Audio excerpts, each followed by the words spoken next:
so much now. We do our online banking. We do, all of those things that we buy stuff off of Amazon and have it delivered. And if you think about it, all of those, the convenience that a lot of us sort of assume for that is even magnified by people with disabilities, right? Depending on the state of the accessibility in a site, it can take 6 to 9 months or longer, especially for really large sites, to get to the place where they're compliant. So it's good to get started sooner rather than later. Hello everyone, my name is Maciej Nowak and welcome to the Awesome to Know podcast, where we discuss all things related to building great websites. And this is one of the most important episodes I have ever recorded, because in little less than a year from now, European accessibility law will come to life, which means businesses which operate website which is not accessible will face financial penalties, or even, as in Ireland, even 18 months of jail time. I repeat, 18 months of jail time. This doesn't sound as fun at all. So we sit with Bet Hannon of AccessiCart and talk about what it all means for businesses. What can you do to make your life easier by making your website more accessible, and if you can reach full accessibility compliance. If you want to keep learning more about WordPress, please subscribe to our newsletter at osomstudio.com/newsletter. This is osomstudio.com/newsletter. If you watch this on YouTube, give us a thumb and subscribe to the channel. This means a lot to us. Without further ado, please enjoy my conversation with Bet Hannon.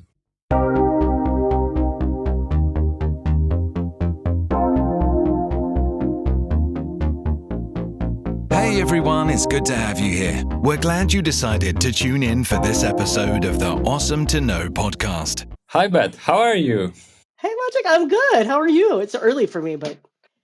I appreciate this. I really appreciate this. The time zone is brutal. The time zone difference is brutal. And today we'll be talking about accessibility, and I'm curious about that because I have a feeling it's like with a little bit with any pan-European regulations, like with GDPR and so on. We are early in the process where there is a coming regulations regarding accessibility coming.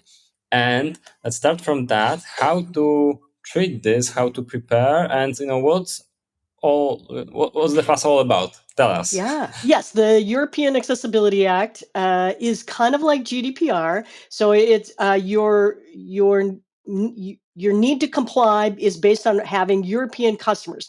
So there will be lots of US-based businesses or Canadian businesses that will have to comply. And it will start enforcement in June 28, 2025. So we're coming up just 10 months or so now. And so it's going to take a little bit longer to put that compliance all together. So it's a good thing to get started now. But it is a little different in terms of all of those sorts of compliance things. So. Yeah, a year sounds like plenty of time to get ready.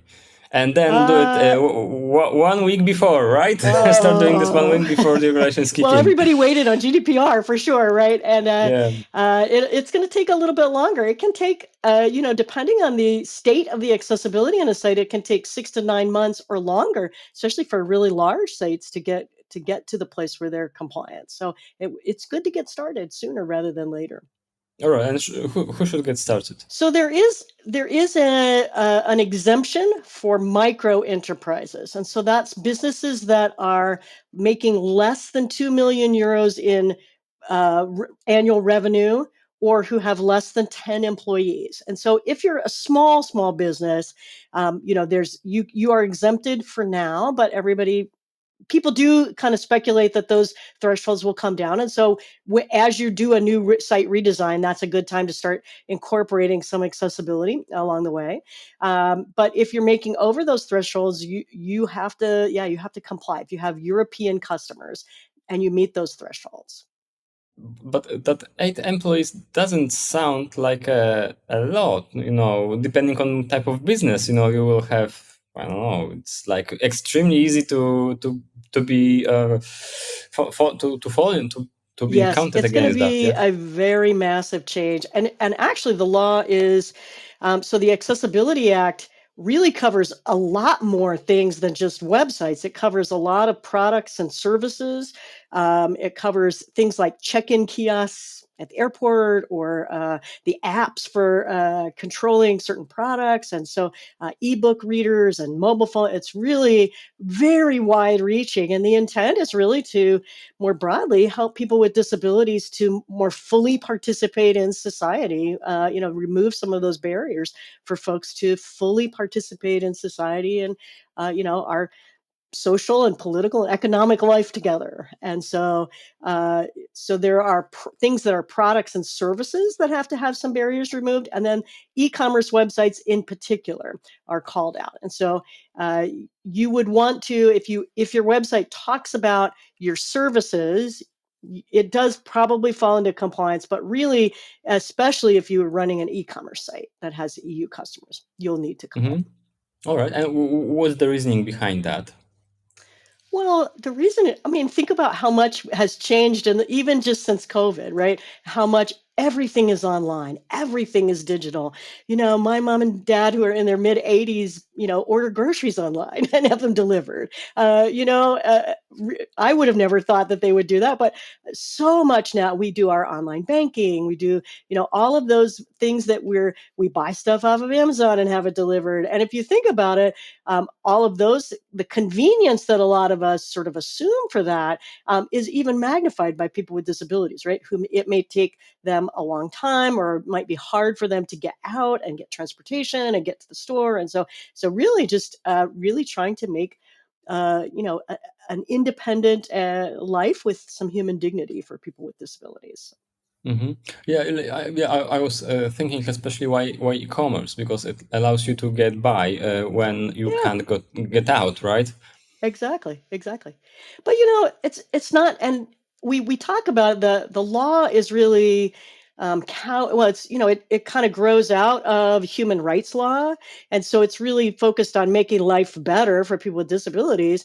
And we think of this as a compliance, but there are a lot of benefits for the site owner to make their website accessible, right?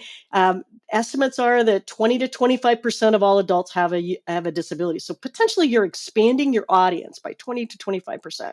I don't know the number in Europe, but in the US, people with disabilities control $400 billion of disposable income. Is right. Why would you not want to be angling for some of that, revenue?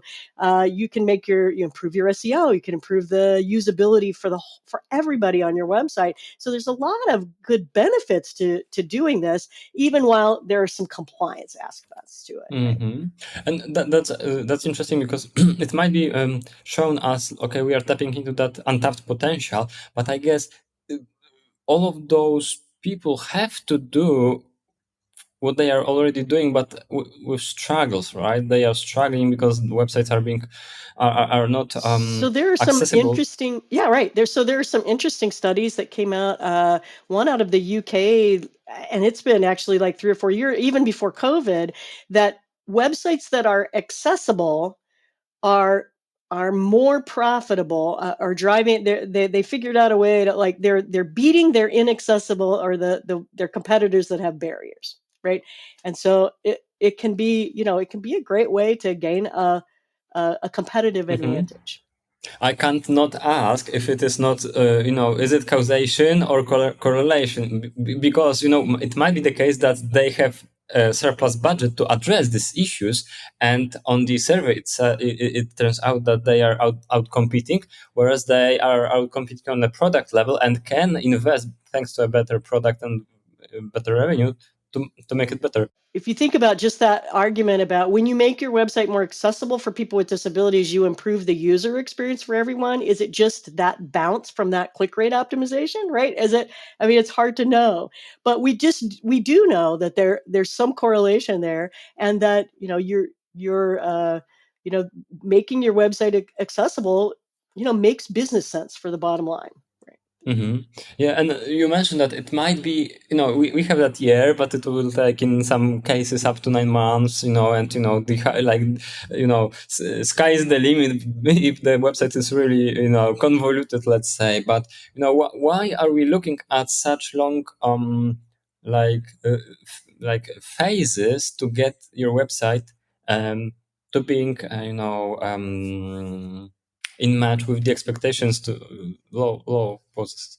It takes a long time sometimes, right? And so it could be done quickly, but a lot of times, the businesses that are doing this, there's just a little bit of bureaucracy there. So for instance, if if you have issues with the color contrast in your brand palette, then you've got to work through all the marketing people.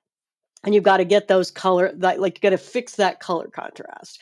But that's got to be fixed in all kinds of places, right? If it's a big e-commerce site and they have, let's say, 7,000 products. And so that means probably somewhere in the neighborhood of 20,000 product images, and none of them have alt text. You've got to go through and write and insert alt text for all of those images, right? So it doesn't have to, but it just tends to. And partly because when you're trying to make the website accessible, that doesn't mean that you're trying to stop all the other initiatives that are going on the website. There's a sale, or we're getting ready for Black Friday, or whatever, all these other things that are happening. And so it just takes a long time to I suppose if you stopped everything else, and really only did that for 2 or 3, which is what I imagine will happen for some of those businesses as we get close to the dedeadline. They'll just have It's to stop everything else and either this or that, right? right, Because right. what you will hire more people just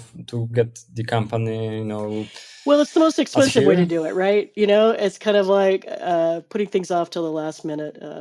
It'll take it, and you're losing control over like how like some of the quality, some of the making the decisions, right? And some of the getting user feedback, getting some testing done, getting testing with users with disabilities. All of those things just take time to put together. So All right, so maybe let's step a little bit back and define what are we even talking about. What is accessibility in terms of web presence? yeah. So if we tend to think about people with disabilities are represent all kinds of different limitations with how they can use the web. So one example would be someone who's totally blind.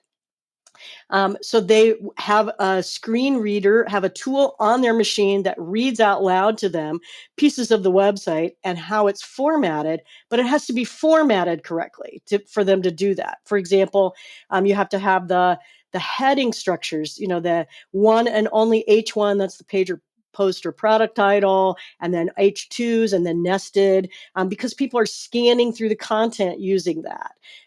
It has to have link text that's not ambiguous, right?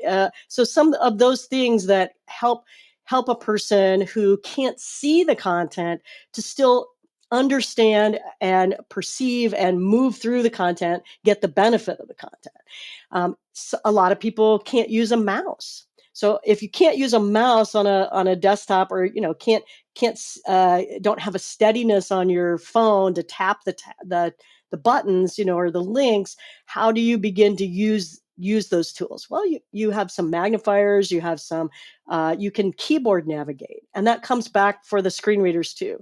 People use keyboard navigation. So if you've ever used like Control S, that's one keyboard shortcut, but there are hundreds, and you can navigate through your site using just the tab and enter keys, maybe sometimes the arrow keys too.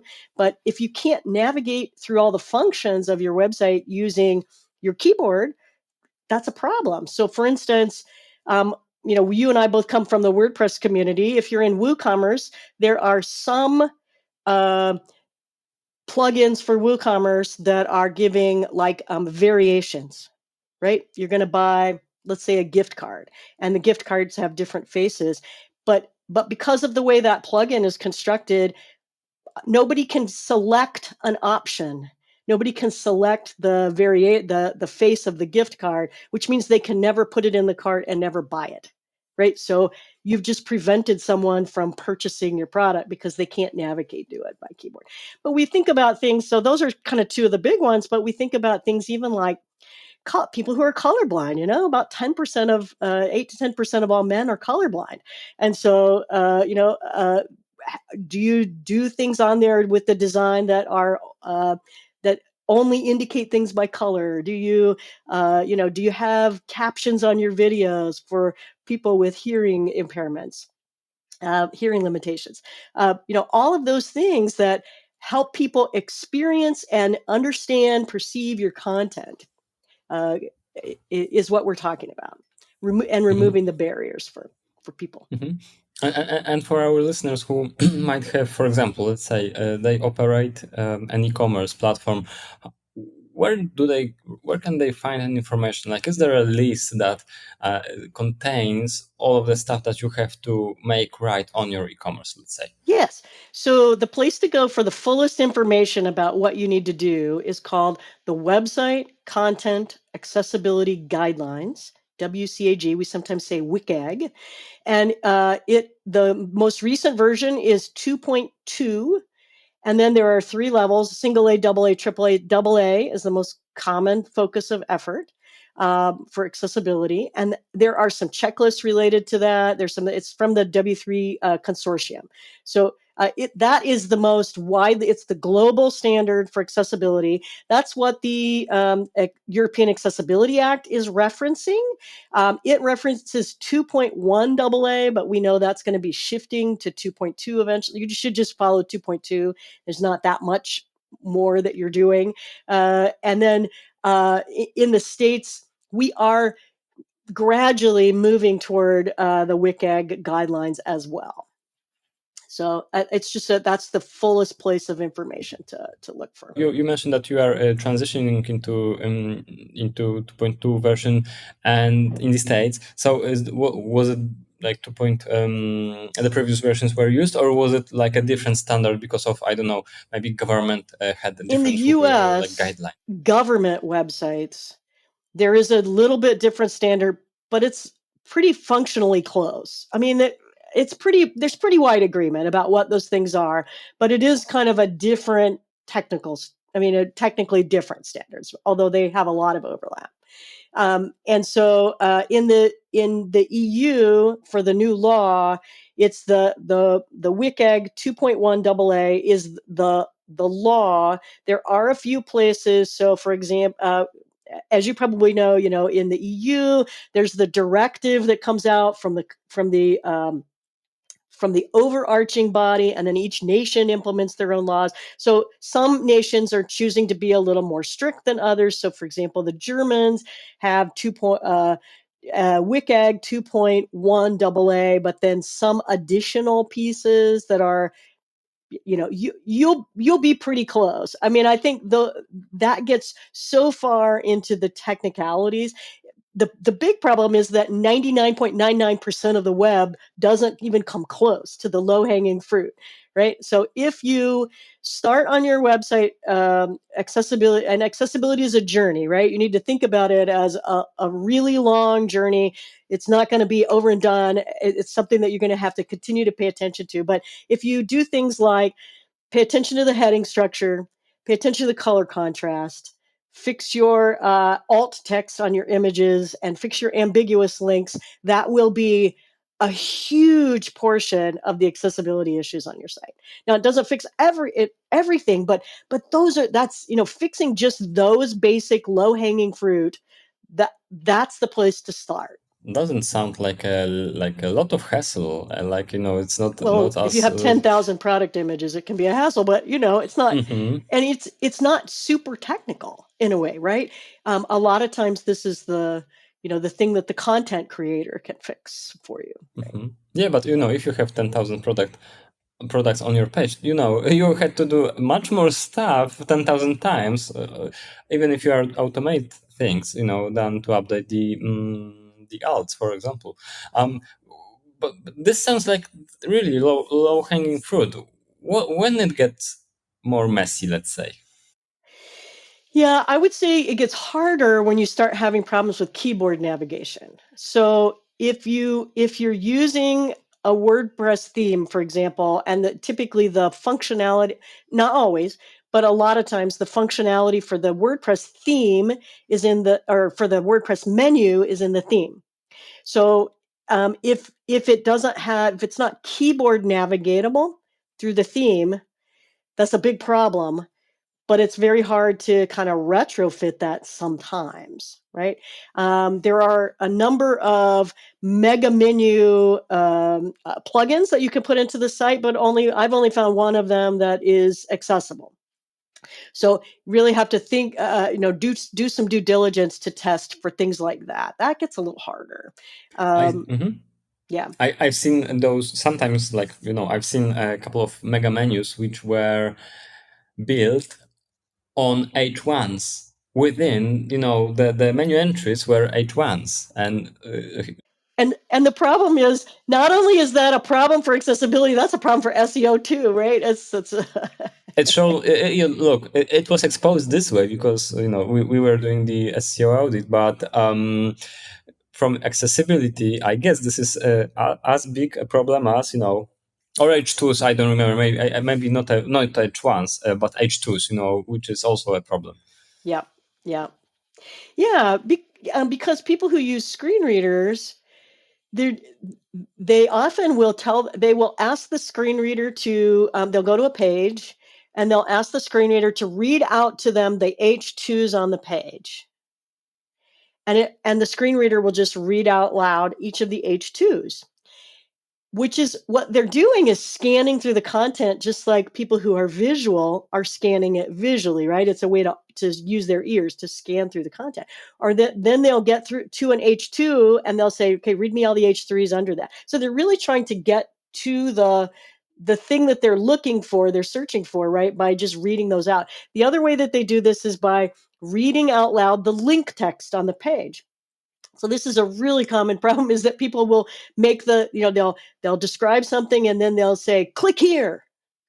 And so the screen reader will just read out loud, click here, click here, click here, with no context. And so people are lost, right? So if part of accessibility is starting to learn how people with disabilities are using the web, which is really just, it's just an extension of our other kinds of usability and user experience kind of, essentially, accessibility is really just being more expansive with your personas and thinking about user experience.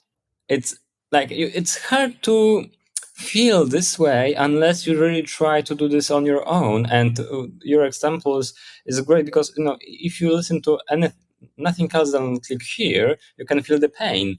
And then, you want to apply this, building a new website, or working with the website, and you have designers, you have developers, you have product managers, where this responsibility falls within the organization. Yeah, and the true answer is that it falls at almost every level in an organization. So if you don't have the C-suite folks who are on board, who are providing resources and kind of the direction for making something accessible, then it's not going to happen, right? You're always going to come down to stuff. But within the kind of responsibility for the website, there are portions of accessibility. A lot of times I think people think about accessibility as something that only rests with the developers. And there is a portion that rests with developers, right? Does the menu that we're choosing, or the plugins that we're choosing to do this particular functionality, are they accessible? But there's a good portion of accessibility that rests with designers in terms of things like color contrast, sizes of font, the space for the clickable targets, all of those things that rest with designers. And then there's another whole part of the project accessibility that rests with the content creators. And when I say creators, I don't just mean like people who are putting it together, but the people who are putting the content into the site. And that often may not be a person that's either a developer or in a big organization, either a developer or a designer. It's somebody who it really is just receiving the content from somebody else and they're putting it into the site. But if they don't do that in an accessible way, it kind of can create barriers unintentionally. And so it's really kind of across the board. And the more people understand that, the more they can begin to think about how can we educate all of those different teams so that they don't keep creating new accessible content. I mean, that's really the first step, is really educating people to the point where they stop creating new inaccessible content, new barriers. And so if you can stop them creating new things, then you can begin to go back with, kind of deal with what's there before. And that the other piece of that is also that accessibility is never attained. It's never a checkbox that you're done, because anytime the website changes, whether that's new content is added or not, it doesn't happen often, but occasionally when a plugin is updated or WordPress is updated even, right? That can introduce new barriers. And so it's something that you have to be vigilant about over time. With that checking off a checkbox, this reminds me of security compliance. And there are platforms which helps you maintain the security, or you can have SOC 2 certification one time, or across like 3 months, and then am I compliant? No, you got to. It's like it's a way of doing things instead of an event on a timeline. Yeah, that's a great analogy. The other great analogy is SEO, right? You can, I think it's a good analogy because there's a kind of basic level of best practices for SEO, but then you can kind of begin to keep working at this to keep improving it, but it's something that you have to keep paying attention to over time. So, but security is good too. I like that. Yeah, like at the same time, I'm thinking if it's not a checkbox to tick, it doesn't sound very promising. It's like always not. I don't want to use the word burden, but it's always something that you have to ask. You do this, and then you have to. Did we go through a checklist for accessibility? Like another layer of doing things within business We as have usual, to pay attention right? to. Yeah. Yeah, exactly. But we've already done that. I mean, think about when we started paying attention to making sure that websites were mobile responsive on different sizes of screens. We just do that now. That's just a part of our process, right? Is making sure that as we're making changes we're building sites, but as we're making changes to them, that we're paying attention to how it looks on mobile as well as desktop, maybe even as well as the big monitors. So it's just a part of building websites today that we have to keep paying attention to. And it does become, I think it's not an undue burden, really. I mean, it's really just thinking more about your users as you're putting this all together. So yeah, it becomes second nature. I'm thinking about this from a perspective that with the mobile, a lot of stuff is done automatically by the technology. With more and more mature technology, all of those solo developers, indie makers building JavaScript libraries, templating libraries to make your life as a developer easier, a lot of stuff for the mobile is done automatically. Like screens fold nicely unless you do something crazy. 90% of stuff is good enough or very good enough, let's say, not to pay attention to it. I'm curious if it is going to be with the accessibility too. Is it also achievable through automation, let's say? Not at the moment, but there are some good tools that you can use. So one of them is the accessibility checker plugin from Equalize Digital, and there's a free version of that in the WordPress repository directory. And it is automated tools will find about 30% of issues. So you just need to know that anytime you're 30% is not great. I know, yeah, that's where we are now. I mean, I think we may get to a point where but it is not in the foreseeable. It's not in the quick future. So we're going to have to learn to do this better. But use that automation when you can. Right, 30% is better than zero. And so using a tool like the Equalize Digital plugin, but also and so it primarily and those automated tools are primarily focused on content. And of course, that's the thing that's happening all the time that's introducing new issues. And so, while it's only 30%, it is finding the 30% that are most likely to be created as you're kind of making those day-to-day changes on the website. And so that plugin introduces a screen in the page and post editor, kind of down in the bottom, just like the SEO plugins do at the bottom. And it gives you feedback about what you need to do. The paid version of the plugin will run scans on everything you've ever done, all the content created before, if you without having to open every page and post. But there's some great tools when there are a lot of content creators, right? And so that's a piece. Like if you are running a big organization and you have multiple content creators, you have to also track who's creating inaccessible, who's creating Who's barriers, right? notorious and for that? and how do you hold them accountable to doing that? Because it can be costly to the business. The business has those fines for the European Accessibility Act can be 60,000 euros, 100,000 euros. It can cost way more than that for U.S. businesses if they're they get caught. So making sure that you're training your folks, but that they're also kind of doing it. And so finding some tools to kind of work with. Use the tools when you can.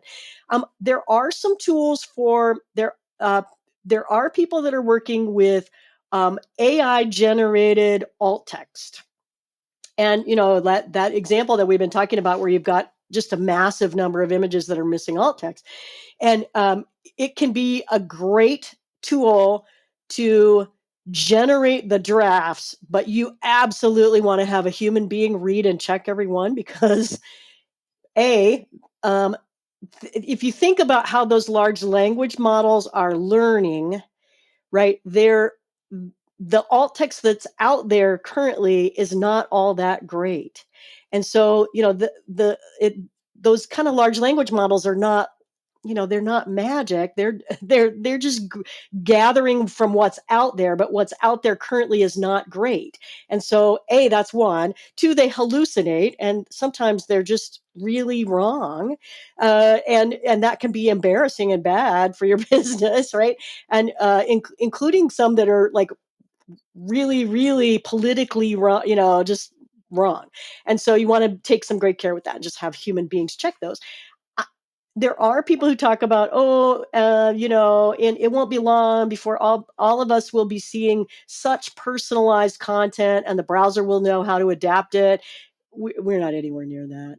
Not in a way that's meaningful for people with disabilities at the moment. Mm-hmm.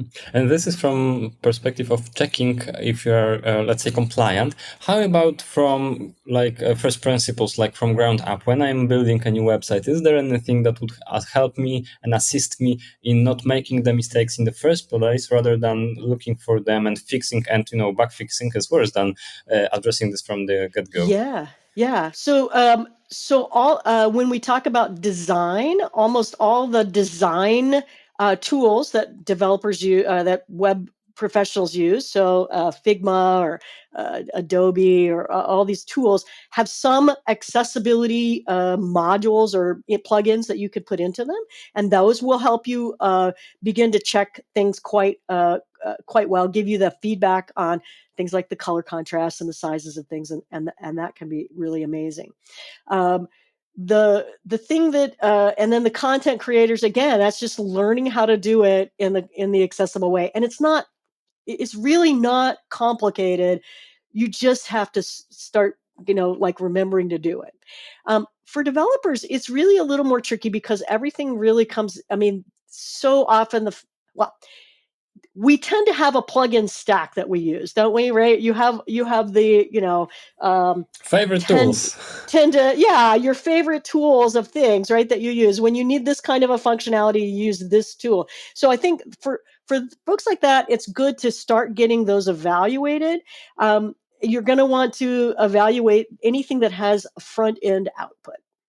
Right, you're going to want to make sure that those things are working well, and I would say, some of that is really, you may have to consult an accessibility professional. And we haven't talked about that yet, but there's a lot of ways that you can start. You can DIY, you can get some things going, but at some point you may need to consult accessibility professionals to kind of bring this over the finish line. And so it may be, this is a piece of what our team does, is do consulting for devs about particular features, right? And so they need to put in an events management thing, and it needs these things. So we say, okay, use this plugin, but then you need to watch for these items to make sure that they're given the rest of your theme, there's not going to be a conflict. or we've used this mega menu plugin before. This one is probably the better choice for you. So some of those kinds of consulting, if you're not up for doing the testing yourself, can happen. And then, over time you build up, now oh, I should pick that plugin or this plugin. And now you have a more accessible stack. But, learning to do some of that testing yourself is not a bad problem, thing, right? Mhm. The keyboard navigation especially, right? So. I have a feeling that, like, again, circling back to that example with Click Here, unless you blindfold your team, whoever this is, and force to use, your favorite or their favorite website to go through the whole purchase process, I think no one will feel it. I don't feel it. I'm in the business of building websites. I don't feel it, right? So. I have a team member who's doing a training thing, and she said they've encouraged her to do mouseless Mondays. Like, just put your mouse away on Monday and try to do everything through the keyboard. I was like, oh, that's really good, right? Thinking about regularly learning to do that, and so that you get good at navigating via your keyboard. There are a lot of people without disabilities that like doing that because it's fast, right? Yeah, developers especially. I don't like. I'm on Mac, and I don't use the dock. On Mac, I only use keyboard to launch applications, and this is the easiest way for me, and I gain a lot of workspace this way. But I'm thinking also about. I see there are two, let's say, main players. And this is the law addresses this from the perspective of the business. So there's a business owner. Let's assume for the big enough organization, this is CEO. This is on his shoulders, and he's responsible as the leader of the organization to be accessible and maintain that accessibility. On the other hand, there is that whole development world who implements this so that CEO can have that accessible website. Now I'm thinking, where is the overlap, except where the organization has enough developers to have their own development team? Where is the overlap between the business and the implementation? Yeah, ultimately, it's going to be the business owner, the C-suite leaders there, understanding that they will be hit with fine. I mean, the penalties for doing that means they will insist. And it's the developers who can provide that, who are able to deliver that, who will end up, winning out. And one of the difficulties is, it's there's kind of like SEO, anyone can hang out a shingle to say they do accessibility, and there are certainly folks who use only an automated scan, and that's passing that is the only thing they worry about. And so I think there will be some rude awakenings at some point, right, where this development agency wasn't able to deliver you accessibility because they didn't know, they didn't understand, they didn't have experience with it. And I think as all of this begins to take off, we will see people demanding it, but people not being able to deliver it quite yet until we kind of move together over time, right? But so looking for things like, I think one of the things that we talk about is how can an agency, let's say your agency, say you're building this project, it needs to be accessible, you want some help. How can you choose wisely to get a consultant to help you? So one thing is to ask about their auditing and testing. Do they only use automated testing? Do they do any manual testing? And look at their reports. Do they get an example of a report? Do they identify the issue? Do they explain it in a way that helps you understand it, or is it just like a checkbox on on the guidelines, right? Do they explain it to you? Do they help you figure out how to fix it? And, you can look, there are some certifications. So the International Association of Accessibility Professionals, IAAP, has a certification. And so you can look for that connection with that organization and those books too. So we haven't talked about, though, the overlay plugins. So there are plugins out there, and they're getting a little more savvy, but they do try to say, just install our plugin or our single line of code, and all your accessibility issues will go away. It's just like magic. And the problem is that they don't. First of all, those plugins are using the same automated tools that a lot of the checkers are using, so they can only fix 30% of issues. So they can never fix anything that's keyboard navigation related. They don't even fix the color contrast very well. And then additionally, they create more problems because they create new barriers for people with disabilities. So the people who use a screen reader, for example, have that tool on their machine. But the overlay is also got a screen reader, but they conflict, and neither tool works then. So I know lots of people who are blind who will block the IP for these services at the router level, so they don't have to deal with it, right?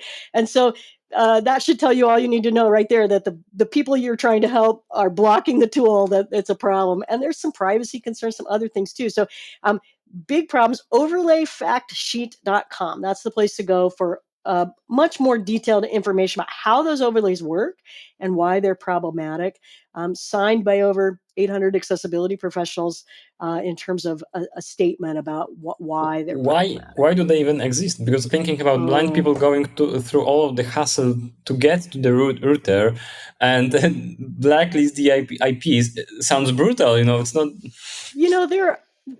We've already talked about people who want to use automated tools, and we should use them. And so it's just kind of another step to talking about using an automated tool for people that are not very tech savvy. And they got tons of money invested in them from venture capitalists who thought this was going to be the thing to solve the compliance issue, and they're just not. And they claim that they will stand with you in a legal. They market themselves in the U.S. as helping you make legal compliance. They're backing off of that. They got there's one of them called Accessibility that has been sued by their customers in a class action lawsuit this summer. So they're kind of you'll see some mitigation of that, I think, but it's just kind of being careful about there's no easy button to it, unfortunately, right? At the very least, if you use those tools, know that you have to do more than what they do for you, right? Mm-hmm. So. Those overlays plugins are still stuck in the phase of fake it. They didn't get to make it phase yet. Well, sometimes people put them on because they're worried about a lawsuit in the U.S. And the sad reality is that those predatory lawsuits in the U.S. where people are suing people, they're actually become a target. They know that the sites that are using those plugins, those tools, are not accessible. And so now 25% of the lawsuits last year were sites that were using one of those overlay tools. It's like a flag. Please sue me. It's like, please sue me. Exactly. Yeah, because there are tools that will very easily crawl. You can filter out the technologies or plugins websites are using. So there's like a ready list for suits. Exactly. You can find them, and so. Nice. This is like you want to avoid a problem, and it's like putting out the fire with gasoline, right? Creating more problems. I'm thinking also. That resonates with me, that Mouseless Monday. I want to ask about that. Does it's your friend, company of your friends?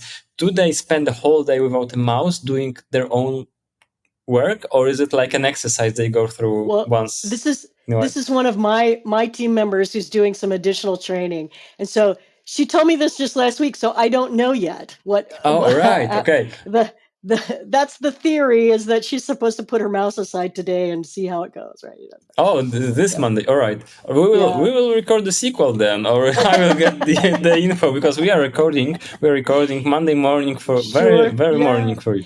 But it's even if you just put it aside for an hour and just try to do what you need to do by mousing through, or by using your keyboard, it's an eye-opening experience. And I think people who want to understand more about how this works for users who depend on keyboard navigation or depend on screen readers, there are a ton of examples. Well, there's a bunch out on YouTube of just how screen readers work for people, right? And how people use them. But one place that you can go that's a great resource for people who do WordPress is the WordPress Accessibility Meetup. And that's you can go to meetup.com and join that group, and they meet twice a month. They meet only online. They have great presentations, but some of them have been sort of live audits of plugins by Amber Hines and Alex Stein. Alex is blind, and so then they're just sort of, you can see what happens when Alex is trying to navigate through some plugin screens. So I went back and watched one about a membership plugin that they did maybe almost a year ago, but I was interested in this plugin. And just, you can see how they ask Alex to do certain tasks, right? Go to this, sign up for the membership. Here's the coupon code, and where did he encounter barriers, and so it's really kind of interesting to get a sense for how folks do navigate through using keyboards and screen readers. And it's very inspiring, in terms of how you can educate your team. And this sparked an idea for me. We are going for a company get together in a month time, like 4 weeks from now.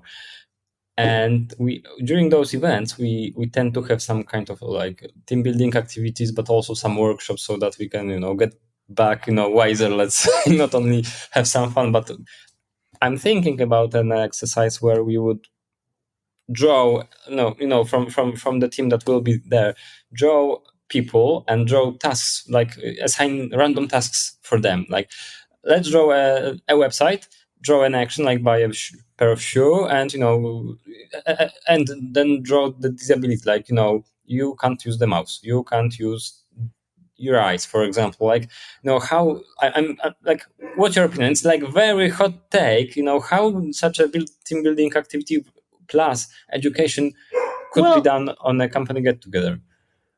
I want to be careful about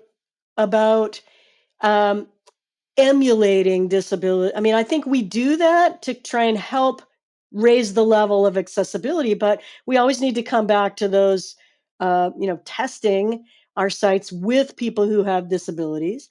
But I think your time might be better spent learning more about the basics of accessibility and thinking about how could you, not like some grand, huge change, but how could you begin to introduce some changes to your process that would make your the sites you're delivering more accessible, right? Can you learn a little bit about accessibility and brainstorm about where could you start to just put some small checklist items in your other pieces, right? So that you can start growing by doing things a little more accessibly. And, it's not, I think, helping your folks understand that it's not this onerous, huge, complex thing that's like preventing, like security things that are preventing these things we hardly understand how they're happening, right? It's just some small pieces of the checklist, and making sure that we're going through. How could we begin to be more accessible? Right? I like how you phrase this, that my time would be better spent as a very gentle, very hard slap on my hands on the wrist. Risk people just feeling frustrated, right? And then it's creating more of a barrier for wanting to work on accessibility if people are frustrated, right? I think helping people understand, your team members understand how users that have disabilities navigate the web, right? Or use content, right? How does the screen reader work, and how is it different than we might assume, from the outside, just by trying it out, right? So I have that feeling that unless you feel the pain of interacting with such a website, it's very hard to internalize that and think in empathic terms with, otherwise it's just, unless you feel the pain, it's like a task, for its own. Like they said, I do. You have to be what might be better though, is to find a way to get someone to test some things that you've built recently, and show what it's like for if there are barriers for people with disabilities, right? So that now, and a lot of times you can do this testing and it can be done where it's recorded, right? So yeah, this thing that your team member built for this functionality, nobody can get into it.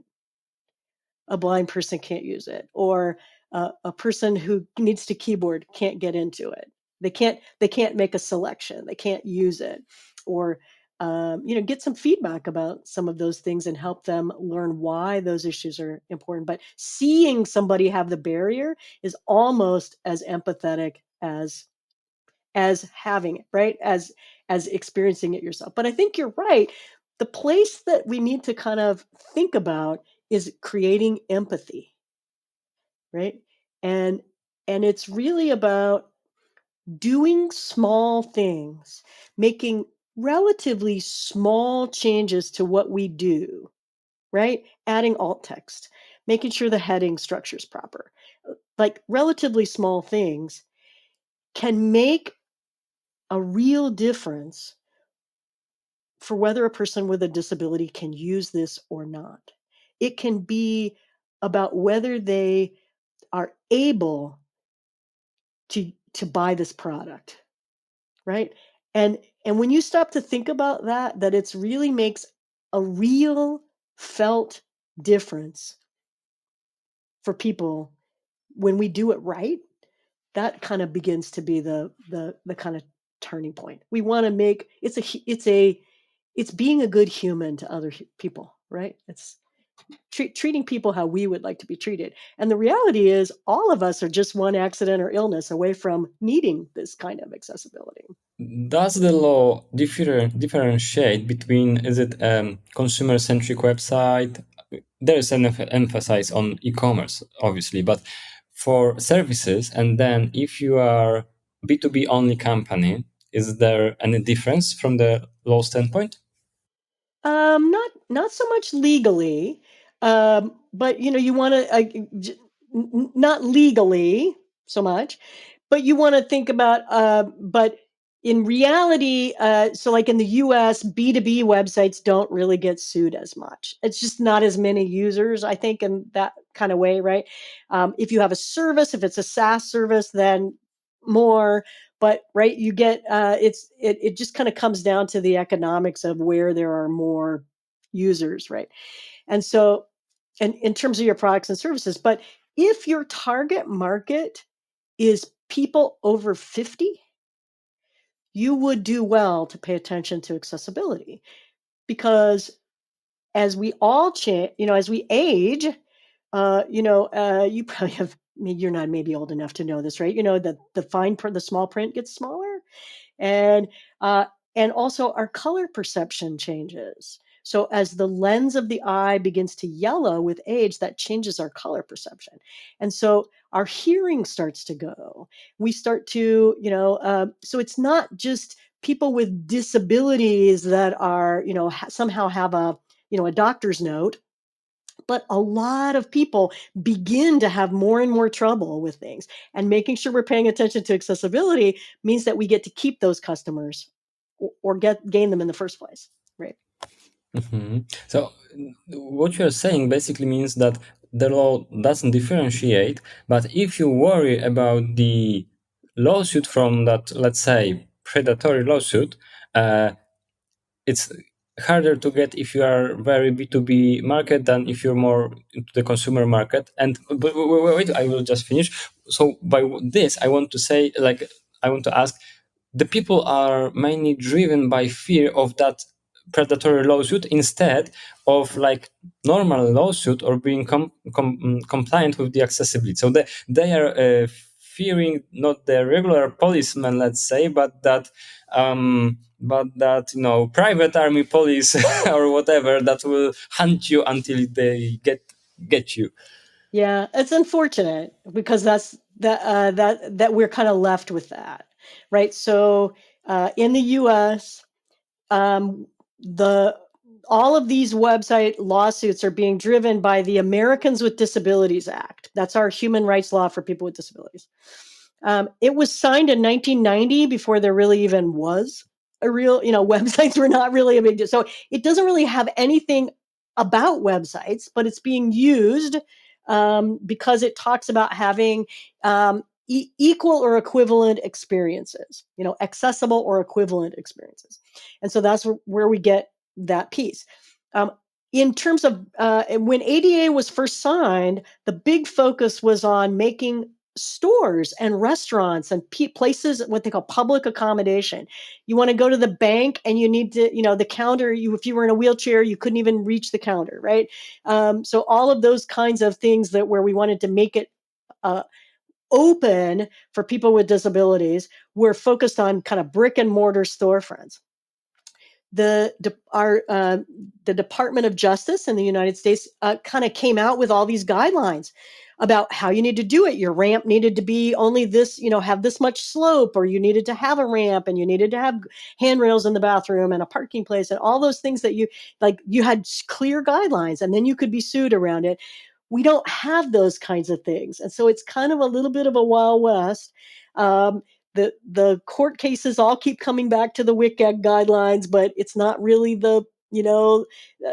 it's really a lot of ambiguity, and that's part of what drives that. There's that kind of room to have those predatory lawsuits, those serial plaintiffs driving the whole thing. And what they're after is they want to get you to settle the lawsuit, because that's how they get money. There's no damages. There's no damages for the thing. They want it settled. So when they first started these lawsuits, they went after companies that were big, the enterprise folks, the Microsofts and the Amazons and all. Those people got their act together, and they have internal teams making all this work, right? And they're kind of working their way down. You can still get sued if you're a fairly small business, but it's less likely. It's more likely that you're going to get sued if you are e-commerce. That's about 80% of all the lawsuits are e-commerce. It has to do with where there are a lot of users and where users are going to find barriers.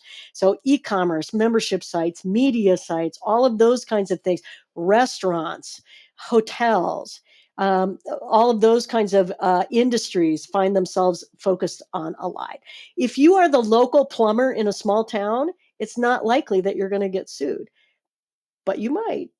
And so I really hate it that it's the fear that motivates people to do this, because I think there are so many benefits for doing it, but it's kind of human nature, right? We don't, as business owners, we don't want to spend any, especially if we're small, we don't want to spend any more than we have to make things work, right? We just really want to coast by, kind of minimize our expenses. And so, yeah, I don't know, that was a long thing, but you'll still need to, eventually make your site accessible. Mm-hmm. And for example, when you're designing a new website, do you have a feeling that some time ago there was very popular like a minimalistic approach to designing websites? Is it any more friendly to build in a minimalistic fashion than any other fashion? Well, you can, and I think the more you keep it simple, the less there issues with accessibility there can be. But that doesn't mean that accessibility has to be ugly by any means, right? It can be. We don't do as much development projects anymore because we try to focus on more of the consulting and testing pieces. But but we've built some, just stunningly beautiful websites that were accessible, right? If you're paying attention, it's really about unleashing your creativity, right? So you can, it's sort of like, you can do, you can be really creative when you're building sites.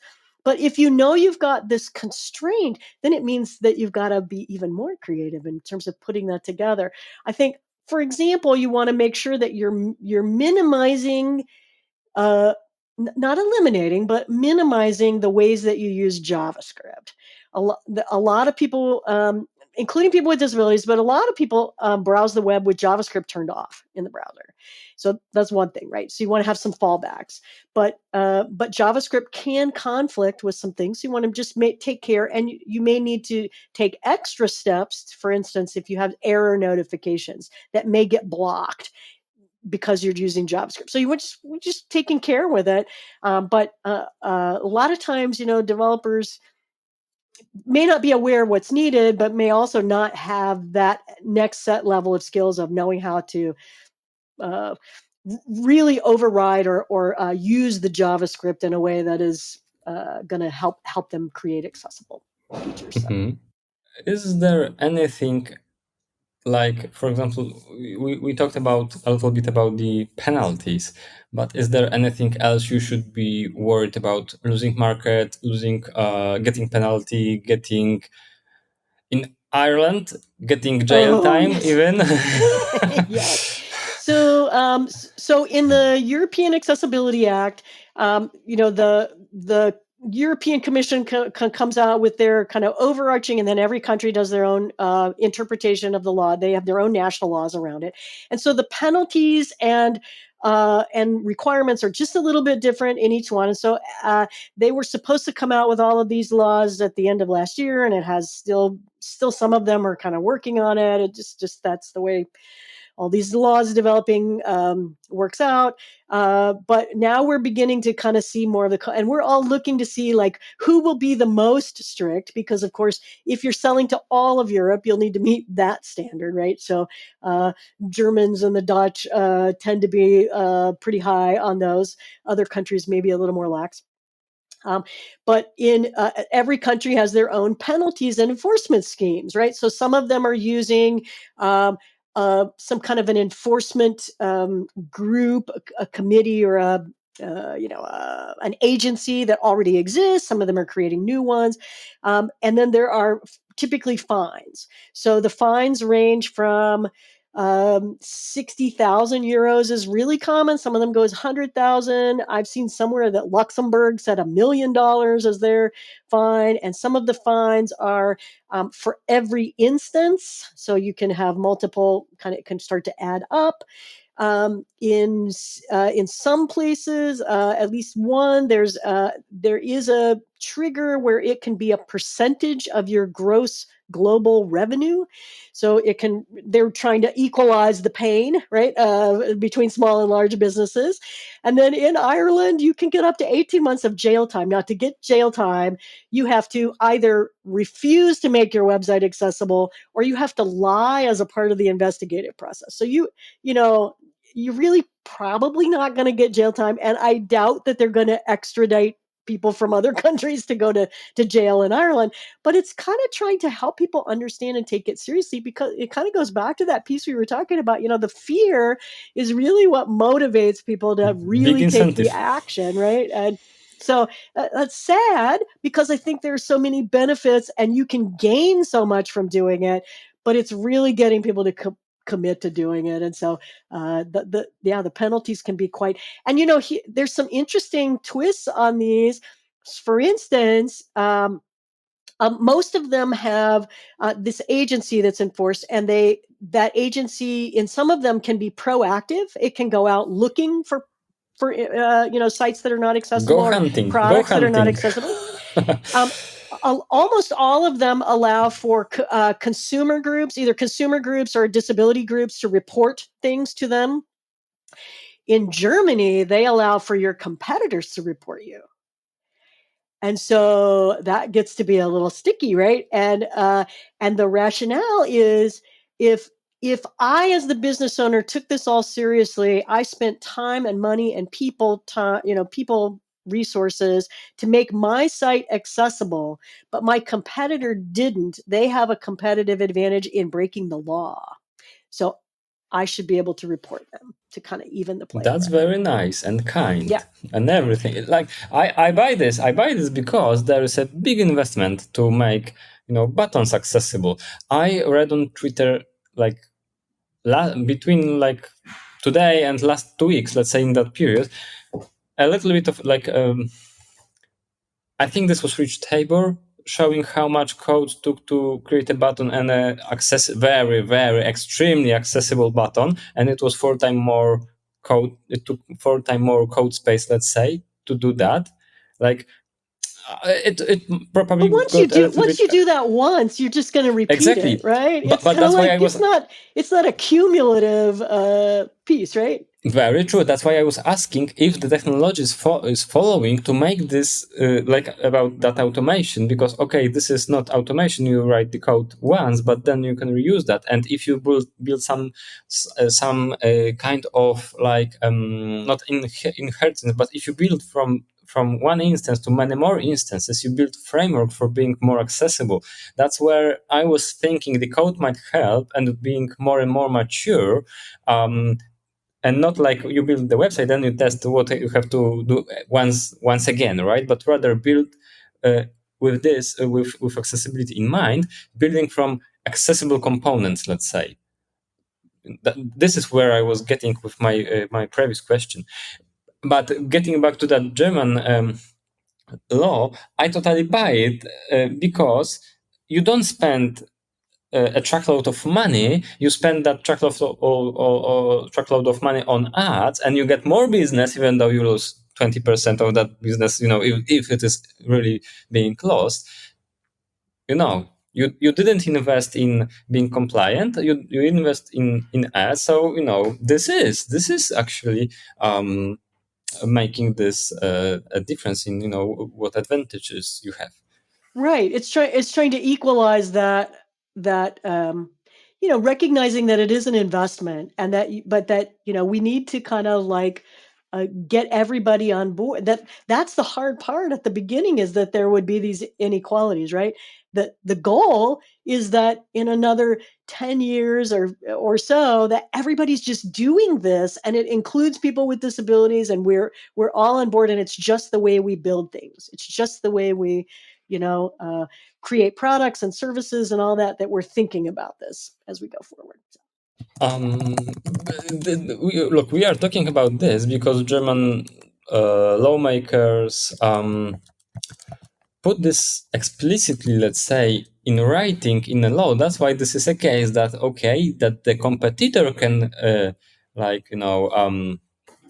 initiate this claim. But should it differ? Who claims how do you call this process when you go to the police and say, sorry, Turn Mr. them Policeman? Turn them in. Yeah. Yeah. So should it matter who is initiating this process? Because I'm also curious, how do you determine who is chasing you? Under which law, under which country law are you following? Is it based on the address of registration of the company, or who turns you in? It's the customer. Oh, the that's potential customer, wonderful. right? That's wonderful. Yeah. Everyone will then So move it's like to Ireland. So it's like I don't know if everybody moved to Ireland, but it's it's at least in theory built on where the customers are based, right? So I don't know how that works when it's your competitor turning you in, but so maybe that's where the businesses are based, but in theory most of this is really about a customer experiencing a barrier and then reporting that in. So if you create an inaccessible e-commerce website and you sell across Europe, you could have customers that file a complaint in Italy and France and Spain and Germany. I mean, you could have all of these different people complaining in different jurisdictions and different. You have to kind of they want to kind of harmonize that so that the standards are relatively the same, or at least the same minimum standards are in place all through the European Union. But yeah, if you're not moving forward with it, then you could get complaints in all these different jurisdictions based on where the customers land. And frankly, I think I think that some of what's going to happen, and so, well, let's back up. So the European Accessibility Act is not just about that your website has to be accessible. The products and services have to be accessible too. And you have to have an accessibility statement on the website, and it has to refer to ongoing regular testing. We don't know what regular means, right? How often that really means. But they have to refer to regular testing. And so the assumption is that you're going to keep working at this. And that's kind of where we're going in the States too, is that if you get sued, really, I mean, anybody can sue anybody, and we do that a lot in the United States, right? That's just nobody can promise you that you won't get sued, right? But if you have evidence that you've been working on accessibility over time, that should minimize your liability. And I think that that's probably what also will be happening in the European Union, right? That it's really just something. It's like security, like that or privacy, right? Are you working on it over time? Can you show that you've been working on this over time, so that no website is ever 100% accessible. So when somebody does find something and reports it, you have a mechanism to say, oh, thank you for reporting that issue. We will prioritize that as we're moving, in the next month or two, and we'll get back to you. And then you get back to them and you ask them, did this solve your problem, right? And so when you have that kind of responsiveness, that is going to minimize your penalties. And that's really what they want to see. They really want to see, are you responsive to customers, and are you working at this over time? But because what I'm hearing about all of these EU regulations is that they are very vague.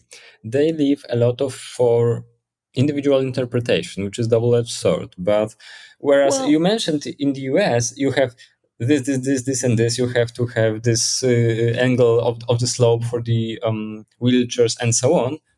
For physical brick and mortar.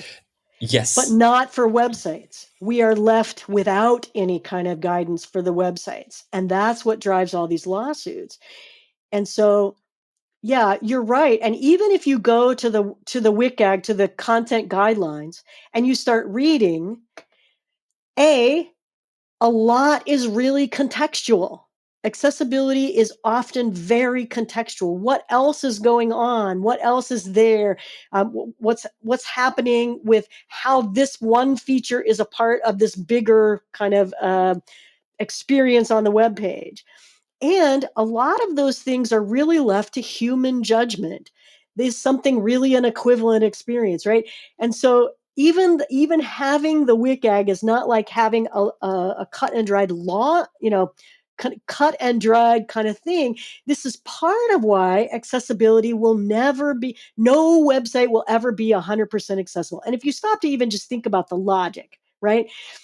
If 100% accessible really means 100% of the people who have disabilities, or any combination of disabilities, any level of disabilities, will never ever have any kind of barrier whatsoever on a website, there's just no way that anybody can promise that. It just is, it's logically impossible. No website is able to meet that standard. But you can take care of a lot of the low-hanging fruit. You can be, and that's true for brick and mortar, physical accessibility too. Even though you've met all of those legal requirements, there are still people who may not be able to get into your property because of their specific disabilities or combination of disabilities.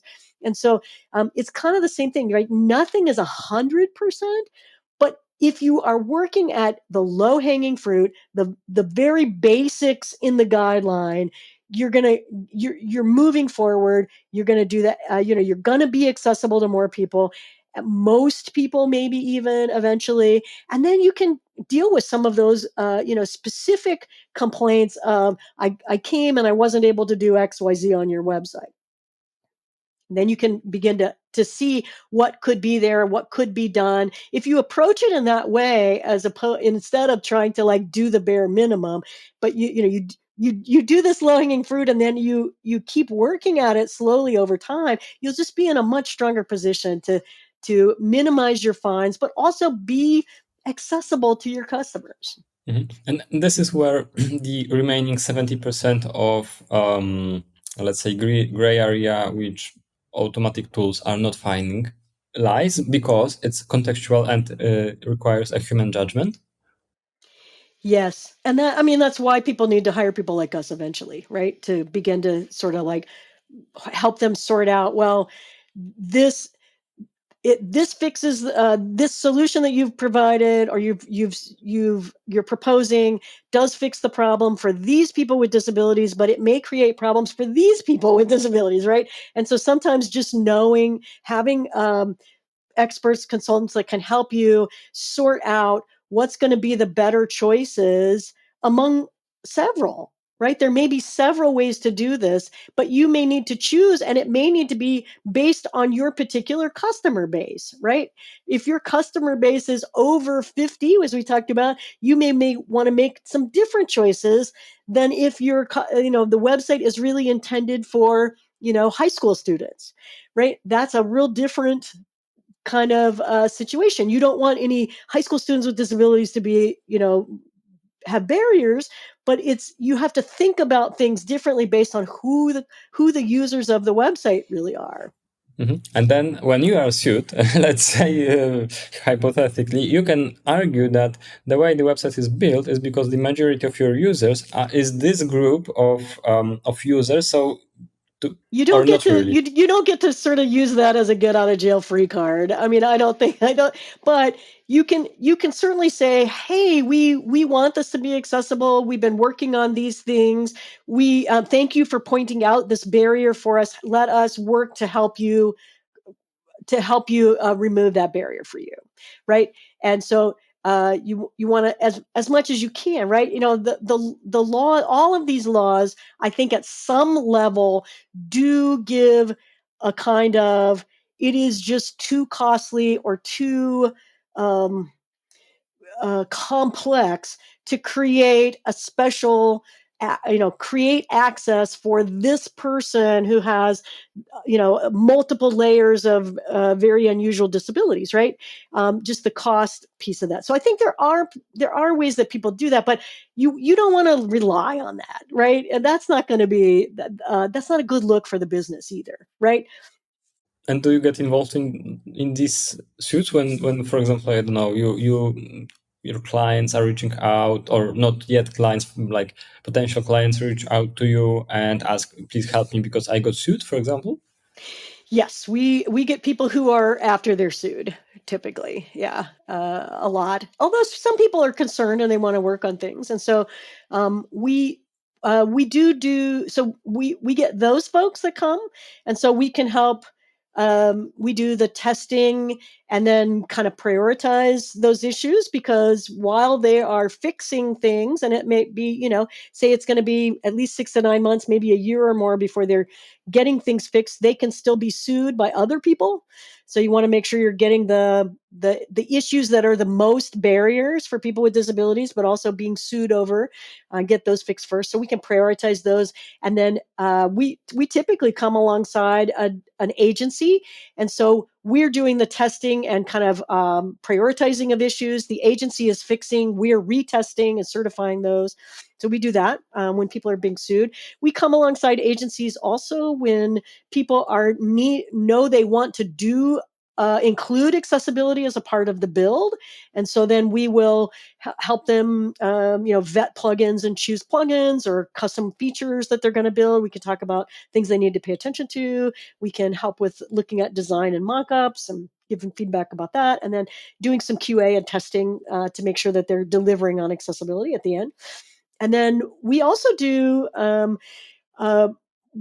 a plan where, you need to maintain over time. And it's that piece of, helping the business know that they need to keep paying attention to accessibility. And so we have accessibility maintenance plans where we just give 5, 3, or 1 issue per month. And then to the team, they're fixing it, we're retesting it, but then we're documenting all of that. And that's what becomes then the legal proof for either US compliance or in the EU, right? What will be that you've been working on accessibility, and you can kind of document that you've been fixing things over time, that you've got a commitment here. You didn't just blow it off to save money or something. What I was also curious about is you mentioned that to sue someone, the suitor, right, the person that sues, has to be associated with with an organization or go through that organization. No, an individual in the EAA, in the European Accessibility Act, it can be an individual consumer, but a lot of times it's cost prohibitive to do that for people, and so it can be a consumer group or a disability group who could do it on behalf of consumers. All right. Yeah. All right. Yeah, because I was thinking, like, how do you do that if you run these predatory suits? Like, do you have to, or do you hire like people with disabilities to go to the website, they document everything? The predatory suits is a uniquely US thing. And what happens is one person with a disability, typically a blind person, but one person with a disability and one attorney will together sue dozens and dozens and dozens of websites. And a lot of them are just kind of like they're just boilerplate, cookie cutter, like the letter that they send is the same to everybody. And they haven't really maybe even looked that much at your site. And then what they want is for you to come and settle. And that's where they're getting money. If they go to court, they do go to court. If you don't respond and move forward, they will go to court. And we know that like last year, 4,600 of those cases went to court at the federal level, federal and some states. And then we think that 3 to 4 times as many settled. We don't know, because that's the companies tend to settle before it goes to court, because then they can keep the publicity. There's no publicity. Nobody knows that they were sued. But it makes what, 20,000 like suits, like or cases, let's say, where 1/4 is going to court, right? Wow. It's like with patents, like patent trolls, right? Who sue everyone. Very similar to that. It's unfortunate because in the U.S. it's those laws that allowed people to sue that I think it was in the late 80s, early 90s, when ATMs started becoming. ATMs were not accessible to people who were blind. And it was a group of blind consumers suing the banks that they then went into kind of more of a collaborative process, working together. And that's why you see braille on ATMs today, is because there was that lawsuit that kind of forced the bank into engaging with their blind customers. And so, on the one hand, it's predatory and it kind of feels scammy. But on the other hand, having the ability for individual consumers to actually initiate those lawsuits is what really has led to some real accessibility kind of milestones for us. Right. I think not only with this case with ATMs, but with many other cases. Big organizations wouldn't do anything without these lawsuits threatening their P&Ls. Let's say. All right. Thank you, Bet. It was pleasure to have a chat, and I learned a lot about predatory suits, but also about how to make things better for the customers. Thank you, and it was a pleasure. You're welcome. And then, if people want to reach out, they can find me at AccessiCart.com, and happy to keep chatting with folks. So. Perfect. Thanks. If you like what you've just heard, don't forget to subscribe for more episodes.